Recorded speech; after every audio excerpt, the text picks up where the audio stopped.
कल्पना करा, आकाशात एक स्त्री जिने सूर्य परिधान केला आहे. हे बायबलमधील सर्वात गूढ आणि शक्तिशाली प्रतिमांपैकी एक आहे. आज आपण त्याचा अर्थ उलगडणार आहोत. प्रकटीकरणाच्या पुस्तकातील हे एकच वचन आहे, पण ह्या वचनाने शतकानुशतके लोकांना विचार करायला भाग पाडला आहे. चला तर मग बघूयात ह्यात नक्की काय दडलंय. ठीक आहे, तर आपण काय करणार आहोत, आपण या स्वर्गीय प्रतिमेचा प्रत्येक भाग एक एक करून उलगडणार आहोत आणि हे रहस्य समजून घेणार आहोत. तर आपण सुरुवात करतोय त्या पूर्ण रहस्यमय प्रतिमेपासून. ही प्रतिमा इतकी खास का आहे? कारण असं म्हणतात की एकाच दृश्यात ती संपूर्ण विश्वाचा संघर्ष आणि देवाच्या योजनेचा सारांश मांडते. चला तर मग या रहस्याचा शोध घेऊया. हे फक्त एक सुंदर वर्णन नाहीये. नाही, त्यापेक्षा खूप जास्त आहे. हे एका मोठ्या वैश्विक कोड्यासारखं आहे. एकच वचन, पण त्यात एक संपूर्ण कहाणी दडलेली आहे, जी आपल्याला एकत्र जोडायची आहे. तर या सगळ्याच्या केंद्रस्थानी आहे ही स्त्री. मग कोण आहे ही स्त्री? तिचा खरा अर्थ काय आहे हे समजून घेणं खूप महत्वाचं आहे. बघा, तिने सूर्य परिधान केला आहे. सूर्य म्हणजे काय? तो प्रकाशाचा, ऊर्जेचा, सामर्थ्याचा स्रोत आहे. इथे सूर्यदेवाच्या गौरवाचं प्रतीक आहे. याचा अर्थ ही स्त्री देवाच्या अधिकाराने आणि त्याच्या तेजाने पूर्णपणे वेढलेली आहे. आणि इथेच ही गोष्ट खूपच इंटरेस्टिंग होते.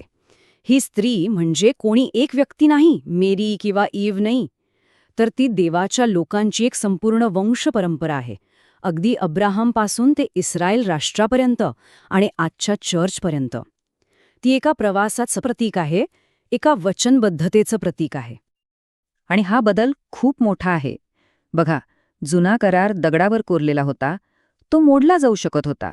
पण नवा करार, जो ख्रिस्ताच्या रक्ताने झाला, तो थेट लोकांच्या हृदयावर लिहिला गेलाय. तो कधी न तुटणारा एक जिवंत नातेसंबंध आहे. बरं, आता त्या स्त्रीच्या आजूबाजूच्या इतर प्रतीकांकडे वळूया. बघूया की हे सगळं मिळून एक पूर्ण चित्र कसं तयार होतं. चंद्र, तिच्या पायांखाली चंद्र आहे. चंद्राचा स्वतःचा प्रकाश नसतो, बरोबर? तो सूर्याचा प्रकाश परावर्तित करतो. अगदी तसंच देवाचे लोक किंवा साक्षीदार, ते स्वतःच्या ताकदीवर उभे नाहीत, तर ते देवाच्या सत्याचा प्रकाश ह्या जगात परावर्तित करतात. हाच त्यांचा पाया आहे. आणि मग तिच्या डोक्यावर आहे 12 ताऱ्यांचा मुकुट. हा 12 आकडा इस्रायलच्या 12 वंशांचं आणि येशूच्या 12 प्रेषितांचं प्रतिनिधित्व करतो. हे तारे म्हणजे देवाच्या लोकांचं नेतृत्व आणि त्यांच्या विजयाचं प्रतीक आहेत. हे झालं एका बाजूचे चित्र. पण हे प्रतीक आणखी एका गोष्टीकडे आपलं लक्ष वेधतं. तो म्हणजे खऱ्या आणि खोट्या उपासनेमधला एक मोठा संघर्ष. आणि इथे आपल्याला एक वैश्विक संघर्ष दिसतो. एका बाजूला आहे वधू, जी देवाशी एकनिष्ठ आहे, आणि दुसऱ्या बाजूला आहे वेश्या, जी सैतानाच्या खोट्या शिकवणीचं प्रतीक आहे. हा चांगल्या आणि वाईटाच्या लढ्याचा केंद्रबिंदू आहे.